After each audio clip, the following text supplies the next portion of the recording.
Alright. I promise this is a different video. I know I'm wearing the same coat every time, but it's a different day. I feel like I was just given, well, last night really, but then,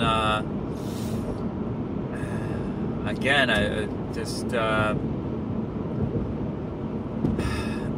so the concept of anti-fragility, or anti-fragile, it's a book written, I don't know how many years ago, I don't know, 5, 6, 10, I don't know, within the last decade. Anti-fragile by Nassim Taleb. It's a concept basically where it's the opposite of fragile. So fragile things, the more you stress them, the worse they do. They break down, you know. Something that's fragile can't withstand a lot of stress. Anti-fragile, so the opposite of that, is something that actually gains from stress, is strengthened by stress. Simple example is your muscles. You exercise, you stress your muscles, they get stronger. They prepare for the next bout of exercise. And I was thinking how this applied to faith, because my recent experiences, you know, when I'm going through my struggles, I found it actually brings me closer to God. So instead of me being angry at God, resenting God, or trying to find,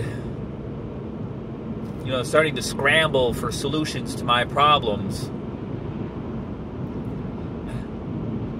I've found that the more I lean on God, the better things go. And even though I'll get low, things will not be going great for a period, you know. I know, I've come to the point now where I know that on the other side of that, there's some, you know, God's just, you know, on His timeline, not mine. So,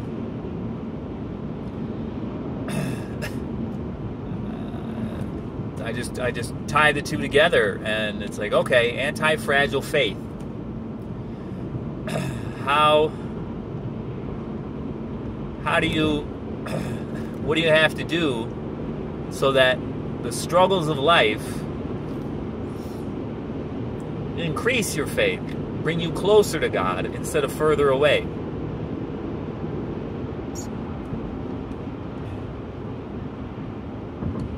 And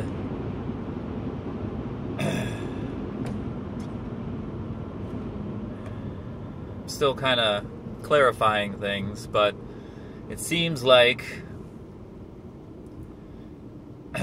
the you know, praying, those habits I listed, praying and reading the Gospels and, you know, focusing on your minimums. A lot of the struggles I find myself having are because I'm not, especially with the minimums. Most of my problems are thorny. Are me being, you know, worrying about things of the world, trying to juggle things in my life. So those things, and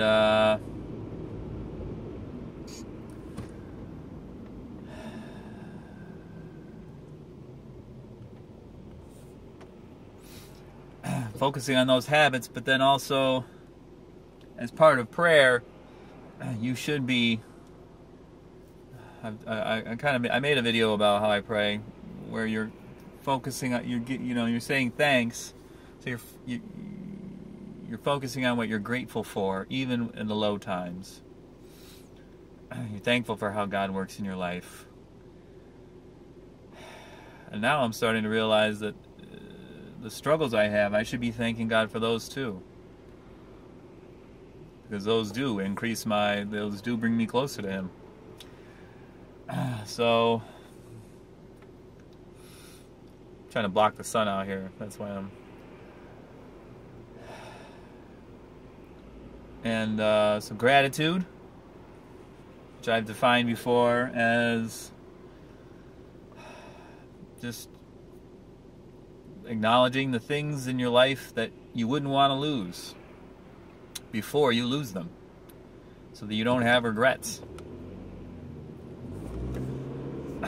And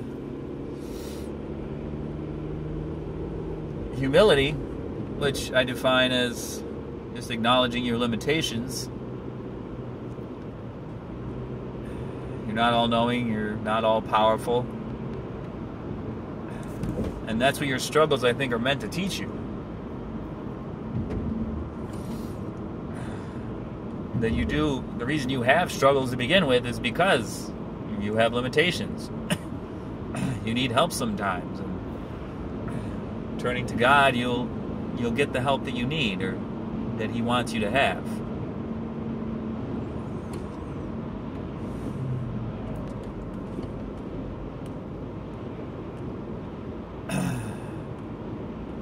And the flip side of humility is compassion, where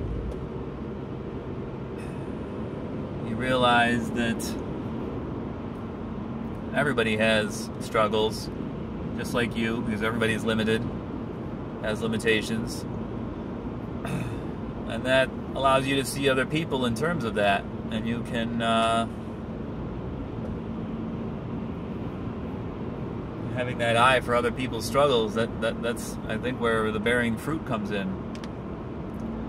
But also looking, that's in the present, you know, bearing fruit, helping them with their struggles, but also just not letting their limitations ruin your day, ruin your life, not taking it too seriously.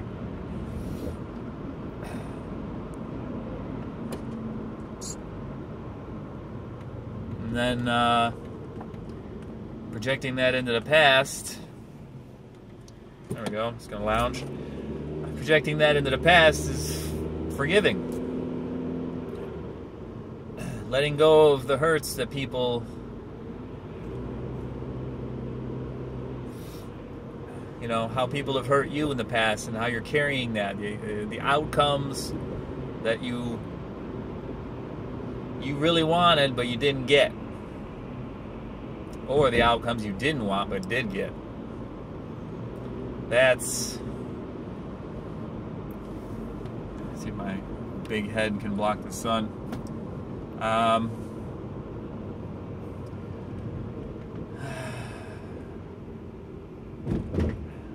So those four things right there, that's what I keep harping on, but it really has to do with your struggles. Your struggles teach you about those qualities. They actually help you to, I guess that's how you acquire them. If everything was perfectly, if you were perfectly comfortable all the time, why would you need, if you had everything you wanted, why would you need gratitude? If everything always went your way, why would you have to forgive? Why would you have to, if you had no limitations,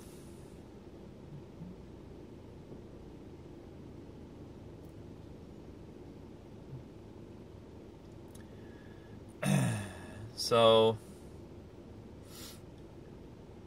that's what I'm, so a little simple equation.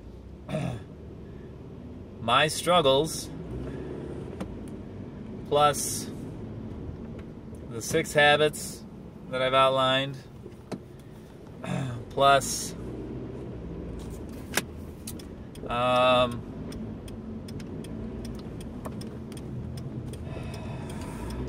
those 4 qualities: gratitude, humility, compassion, and forgiveness.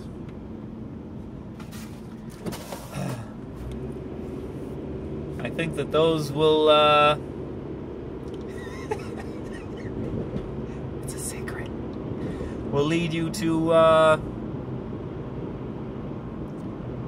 will at least help you get closer to God through your struggles. I think that's the point. As you struggle, getting closer to God. Praising God with your last breaths. You know, Jesus, the apostles, while they're being stoned to death, praising God and asking God to forgive the people stoning them. I think that was St. Stephen.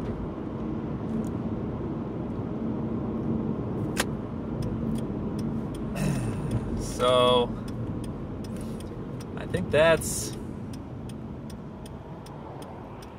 important. That's a huge insight for me. I hope that's a huge insight for everybody. I think I might really write this up. Do a, alright then. Alright then. I don't put too much,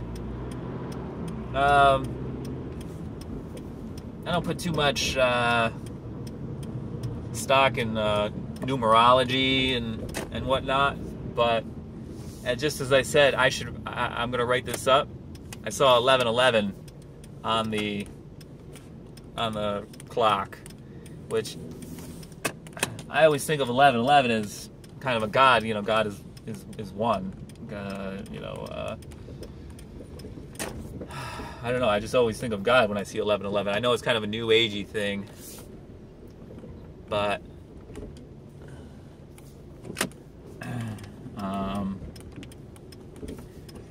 it's what's going on? What is going on? So, all right. Well, God bless. I hope this finds you.